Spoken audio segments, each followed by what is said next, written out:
Praise the Lord. கர்த்தர் நாமம் மகிமைப்படுவதாக. இந்த அருமையான ஒரு புதிய நாளிலே ஒரு புதிய லோகஸ் வார்த்தையின் மூலமாக மறுபடியும் உங்களை சந்திப்பதிலே மிகுந்த மகிழ்ச்சி அடைகிறோம். கர்த்தர் தாமே நம்முடைய வார்த்தைகள் எல்லாம் ஆசீர்வதிப்பாராக. உங்களுக்காக இதை சொல்லி நான் செபிக்க விரும்புகிறேன். இன்றைக்கும் உங்களுக்காக ஒரு வசனத்தை வாசிக்க விரும்புகிறேன். நீதிமொழிகள் புஸ்தகம் 18ஆம் அதிகாரம் 10ஆம் வசனம். நீதிமொழிகள் 18:10. கர்த்தரின் நாமம் பலத்த துருகம், நீதிமான் அதற்குள் ஓடி சுகமாயிருப்பான். கர்த்தரின் நாமம் பலத்த துருகம், நீதிமான் அதற்குள் ஓடி சுகமாயிருப்பான் என்று சொல்லி இங்கே சாலமோன் ராஜா தன் நீதிமொழி எழுதும்போது இந்த வார்த்தைகளை சொல்லுகிறார். கர்த்தர் நாமம் எப்படிப்பட்டது, அது யாருக்கு அடைக்கலம், அதுக்குள்ள யாரு பிரவேசிப்பா என்று சொல்லி இங்கு சொல்லப்பட்டிருக்கிறது. அருமையானவர்களே, நீங்கள் கர்த்தரின் நாமத்தை குறித்து நம்ம நிறைய காரியங்கள் படிக்க முடியும். ஆனால் அவர் தனியாக ஒரு மீனிங் கொடுக்குற கர்த்தர் நாமம் பலத்த துருகம். பலத்த துருகம்னா ஒரு பெரிய பாதுகாப்பு, பெரிய கோட்டை. அந்த கோட்டைக்குள்ள போயிட்டாங்கன்னா யாரும் அவங்கள என்ன செய்ய ஒன்றும் பண்ண முடியாது. அந்த கோட்டைக்குள்ள இருக்கிற நாள் வரையிலும் எதுவும் பண்ண முடியாது. பழைய ஏற்பாட்டு நாட்களில் ஜனங்களுக்கு, அதாவது ஜனங்கள் கைப்பிசகாய் தெரியாதனமாக ஏதாவது தப்பு பண்ணிட்டாங்கன்னா அவர்கள் தப்பி ஓடி அந்த கோட்டைக்குள்ளே போயிடணும். அதாவது சிட்டி ஆஃப் ரெஃப்யூஜின்னு சொல்லுவாங்க, அடைக்கல பட்டணம் என்று பெயர். ஏன் அதை உண்டாக்கினாங்கன்னா, அந்த நாட்களில் கண்ணுக்கு கல், பல்லுக்கு பல்லு, கைக்கு கை, ஏதாவது ஒன்று வெட்டணும். கழுத்தை வெட்டினா மறுபடியும் கழுத்தை வெட்டிடணும். அந்த மாதிரி சட்டங்கள். ஒருவேளை தெரியாதனமாக ஒருவரை தேவ செய்ய போய் யார் மேலே விழுந்து அது அவங்க செத்துட்டாங்கன்னா அவங்க என்ன செய்வாங்க, மறுபடியும் இவரை சாவடிச்சிடுவாங்க. அவன் வேற ஒன்று சாவடிக்கலை. அப்படிப்பட்டவர்கள் ஓடி போய் தப்பும்படி பல பட்டணங்கள் அங்கே அமைக்கப்பட்டது. அதுக்கு பேர் தான் அடைக்கல பட்டணம், சிட்டி ஆஃப் ரெஃப்யூஜின்னு சொல்லுவாங்க. இங்கேயும் இந்த பலத்த துருகம் என்பது சொல்லிருக்கு பாருங்க. அது ஒரு நல்ல அடைக்கலமான ஒரு இடம். அது அந்த அடைக்கலமான இடத்துக்குள்ள ஒருத்தர் வந்துட்டான்னா அவனை யாரும் ஒன்றும் பண்ண முடியாது. அதே போல் அடைக்கல படத்துக்குள்ள வந்துட்டா அங்கே யாரும் அவனை தொடக்கூடாது. ஆனால் அவன் வெளியே வந்துட்டாலும் அவனை பிடிச்சிருவாங்க, பிடிச்சவனை இது பண்ணிடுவாங்க. ஆனால் அடைக்கல படத்துக்குள்ள இருக்கிற நாள் வரையிலும் அவனை யாரும் எதுவும் செய்ய, அதுதான் சொல்லப்பட்டிருக்குது. அப்படி நான் இங்கே சொல்லப்பட்ட வார்த்தை கர்த்தரின் நாமமே அடைக்கலமாக இருக்கும். ஒருவன் கர்த்தரின் நாமத்துக்குள் வந்துவிட்டால் அவன் அடைக்கலத்தை பெற்றுக்கொள்ளுகிறான், பாதுகாப்பை பெற்றுக்கொள்ளுகிறான், அவன் ஒரு பெரிய ஆபத்திலிருந்து காக்கப்படுகிறான் என்று சொல்லி இங்கே சொல்லப்பட்டிருக்கிறது. சாரமினாலே நாமம் எப்படி படிப்பு, நாமம்னா பெயர். அவனுடைய பெயர் பாருங்க, சில ஆட்களை பெயரை வச்சுக்கிட்டு எல்லா வேலையும் செஞ்சிருவாங்க. அந்த பேர் இந்த பேர் உச்சரித்து அந்த பேர் அவளுக்கு தெரியும் இவருக்கு தெரியும் அப்படின்னு சொல்லி பேரை சொல்லிட்டே சில காரியம் நடத்துவாங்க. நிறைய பேர் பார்த்துருக்கோம். ஆனால் இங்கே ஒரு நாமம் சொல்லப்பட்டிருக்கு. அந்த நாமம் வானத்தில், பூமியில், பூமியின் கீழே எல்லாத்திற்கு நாமத்திற்கு மேலான நாமம். அந்த நாமத்தை சொன்னாலே எல்லாம் அதிரும். சோதரம் அவ்வளோ பெரிய நாமம். அந்த நாமத்துக்கு பேர் இயேசு என்கிற நாமம். அந்த நாமம் கர்த்தர் நாமத்துக்குள் வந்தவன் அவன் பெரிய அடைக்கலத்துக்குள் வந்தது போல.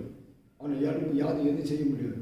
ஒரு பெரிய பாதுகாப்பு. இன்னைக்கு நான் சொல்கிறோம்ல, ஒரு பெரிய பாதுகாப்பு வேணும், ஒரு எஸ்கார்ட் போடணும். ஒரு பெரிய மந்திரி வந்துட்டாரு, ஒரு பெரிய சீஃப் மினிஸ்டர் வரும்போதில் சும்மா அவங்களுக்கு பாதுகாப்பு கொடுப்பாங்க. பாதுகாப்புக்கு ஆயிரக்கணக்கான போலீஸுகளை போடுவாங்க. பார்த்துருக்கிறீங்களா? உங்களுக்குலாம் தெரியும்.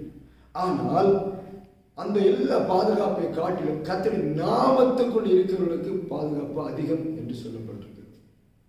பாருங்க, உலகத்தில் இருப்பவனை காட்டிலும் நம்மில் இருக்கிறவர் பெரியவர், நமக்கு பாதுகாப்பாக இருக்கிற தூதர்கள் பெரியவர்கள். அது நம்ம சில ஆட்களுக்கு கண்களுக்கு தெரியாது, மனக்குள்ளே கண்களுக்கு தெரியாது. அது ஆவிக்குரிய, அதாவது ஸ்பிரிச்சுவல் காட்னு சொல்லுவாங்க. ஸ்பிரிச்சுவல், அதாவது அந்த தூதர்களால் காக்கப்படுவது. அப்போ அந்த நாமத்தை அறிந்த நமக்கு, கர்த்தர் நாமத்தை அறிந்திருந்தாலே போதும். கர்த்தர் நாமத்துக்குள்ள அப்படிப்பட்டதான ஒரு காரியம் நமக்கு இருக்குது.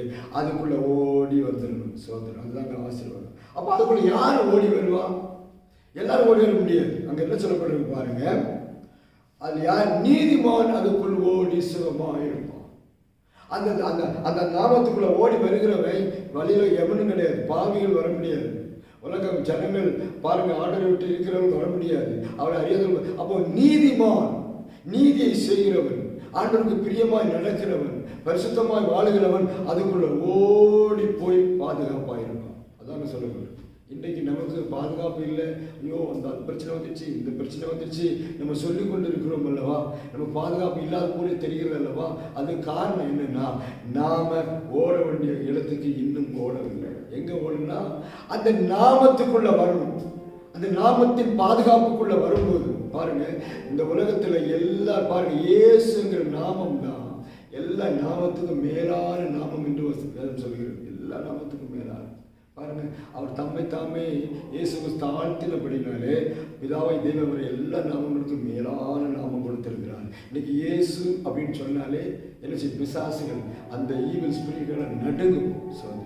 அவ்வளோ பெரிய நாமத்தை அவர் பெற்றுக்கொண்ட காரணம் தெரியுமா?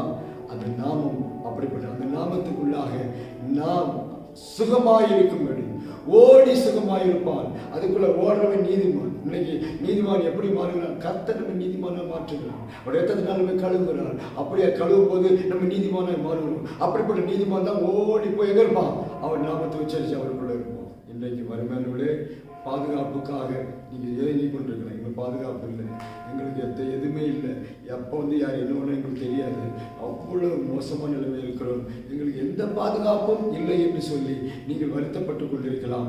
இந்த அருமையான கால வேளையிலே கர்த்தர் உங்களுக்கு பாதுகாப்பை கொடுக்கும்படி விரும்புகிறார். நீங்கள் செய்ய வேண்டியது அவருடைய நாமத்துக்குள்ள ஓடி வந்து சுகமாய் தங்குங்கள். சுகமாய் தங்குங்கள்.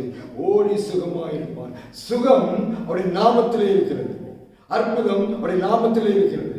விடுதலை அவருடைய நாமத்திலே இருக்கிறது. ஒரு பெரிய அதிசயம் அவர் நாமத்திலே இருக்கிறது. பாருங்க, நித்திய ஜீவன் அவருடைய நாமத்திலே இருக்கிறது. எல்லாம் நாமத்துக்குள்ள அடங்கியிருக்கு. இயேசு என்று சொல்லுங்க. இயேசு மட்டும் நமக்கு போதும் என்று சொல்லி பாருங்க. உங்களுக்கு நீங்கள் எழுப்பீங்க, பாதுகாப்புக்குள் வந்துடுவீர்கள், பாதுகாப்பு வளையத்துக்குள் வந்துடுவீர்கள். ஏன்னா அந்த நாமம் தான் ஒரு பெரிய பாதுகாப்பு. இந்த உலகத்தில் எங்கே கிடையாது.